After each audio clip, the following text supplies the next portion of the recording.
Assalamualaikum warahmatullahi wabarakatuh. Kisah Nabi Muhammad SAW menerima wahyu pertama. Gua Hira di puncak Jabal Nur, Mekah, menjadi tempat bersejarah bagi umat Islam.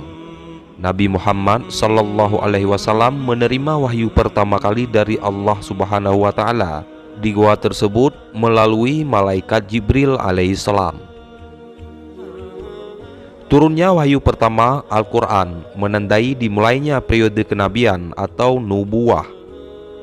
Saat wahyu pertama ini diturunkan, Nabi Muhammad SAW sedang berada di gua Hira. Tiba-tiba malaikat Jibril datang menyampaikan wahyu tersebut. Adapun mengenai waktu dan tanggal kejadian tersebut, terdapat perbedaan pendapat di antara ulama. Sebagian meyakini peristiwa itu terjadi pada bulan Rabiul Awal pada tanggal 8 atau 18. Sebagian lainnya pada bulan Rajab, yaitu pada tanggal 17 atau 27 menurut riwayat Abu Hurairah. Dan yang lainnya adalah pada bulan Ramadan pada tanggal 17.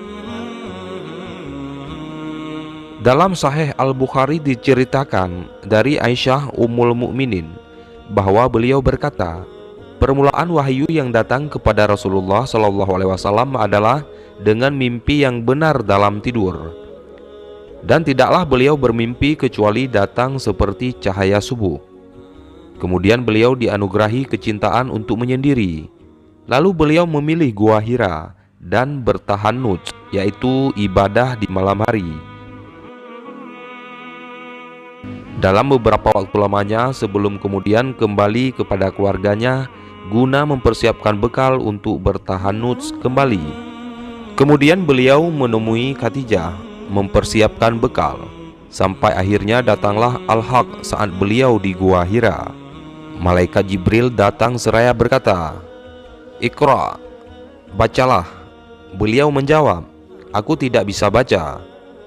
Dalam hadis itu, Nabi SAW menjelaskan, malaikat itu memegangku dan memelukku sangat kuat, kemudian melepaskanku dan berkata lagi, "Bacalah." Beliau menjawab, "Aku tidak bisa baca."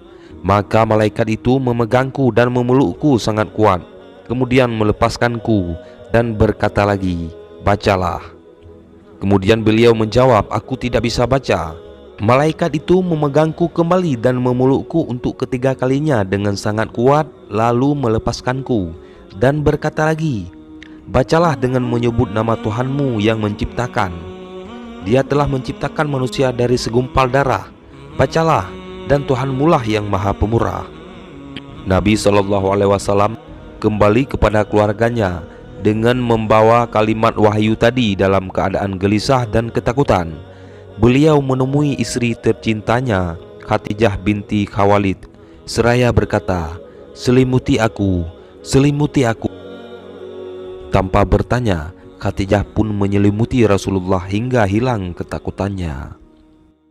Lalu beliau menceritakan peristiwa yang terjadi kepada Khadijah. "Aku mengkhawatirkan diriku."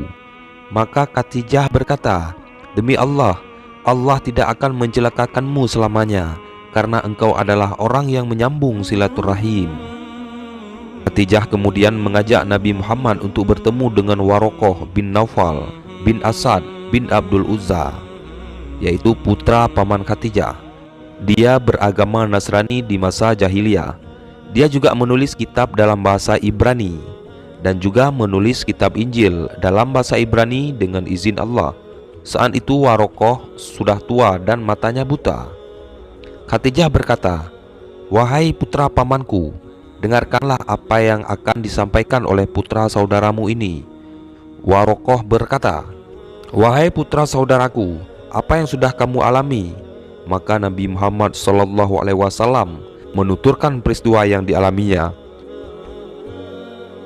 Warokoh berkata, "Ini adalah namus, seperti yang pernah Allah turunkan kepada Musa. Seandainya aku masih muda dan aku masih hidup saat kamu nanti diusir oleh kaummu." Nabi Muhammad SAW bertanya, "Apakah aku akan diusir mereka?" Warokoh menjawab, "Iya, karena tidak ada satu orang pun yang datang dengan membawa seperti apa yang kamu bawa ini, kecuali akan disakiti atau dimusuhi. Seandainya aku ada saat kejadian itu, pasti aku akan menolongmu dengan sekemampuanku.